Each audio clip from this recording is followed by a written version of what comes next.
The Lady Macbeth and Macbeth relationship has a lot to it, and I think can be explored in many different ways. What is important about our version of film, or what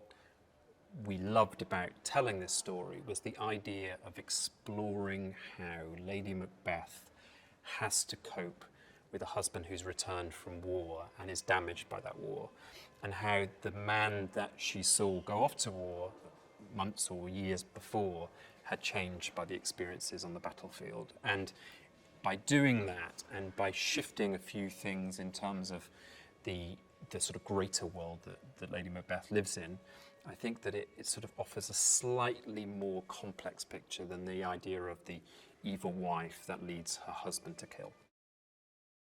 Once we had Michael, who has continued to show how fantastic an actor he has been over his recent roles,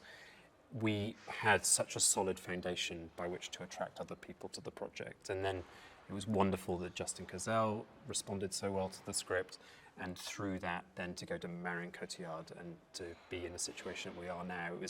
It was definitely a process by which it was the perfect actors coming into this world, and the way in which they've been playing both roles feels very, very organic and like they were designed to join us on this sort of trip. The incredible thing about Michael's performance is that when you're watching him play this role, it feels very real, it feels very grounded. It's not of a place of theatricality. I think you actually get into the mind of the man. And what's so special about that is that it's almost it's seeing the madness unfold, and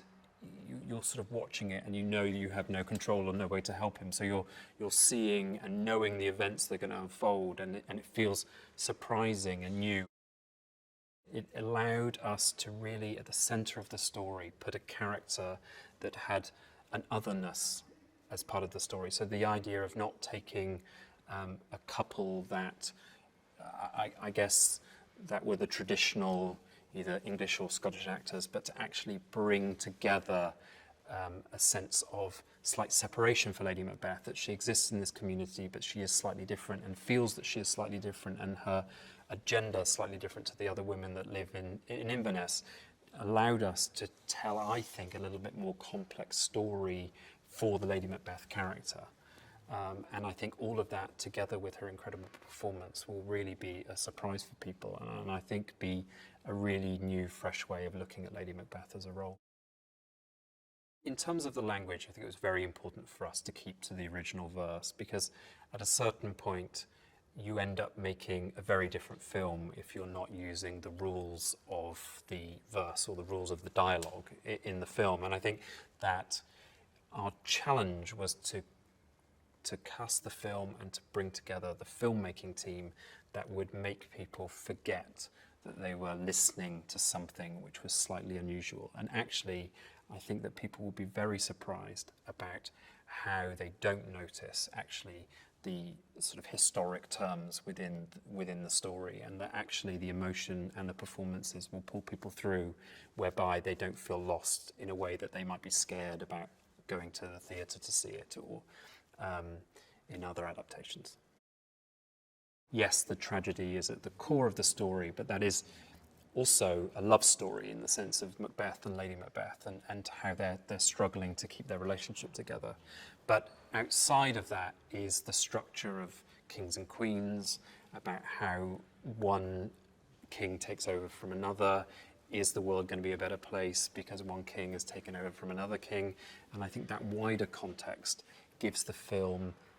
more space to, yes, have the tragedy, but also allow the audience to explore, I guess, society, and in some ways, having a royal family, it gets to explore that outside of just the central character and, I guess, the murder of Duncan. I think in terms of reaching the widest audience for this film, what we wanted to do is to make it feel very real, very much that it could happen now, not in the way that obviously we've gone back in time and created a world which is historic in many ways, but I think to really make sure that the emotion works and to make sure that the characters feel totally real and that they could be alive today and that these horrific things can happen. And I think in a way, what's been important for the audience is that they could feel that they were not getting a repeat of what they could go see at the theatre, that they would have a cinematic experience, that they would be on the edge of their cinema seat, and that would be incredibly well performed. So to sort of have a younger set of actors come in to rediscover this work and to make it their own, it can then hopefully translate to a younger audience and a broader audience than would normally go see a Shakespeare film.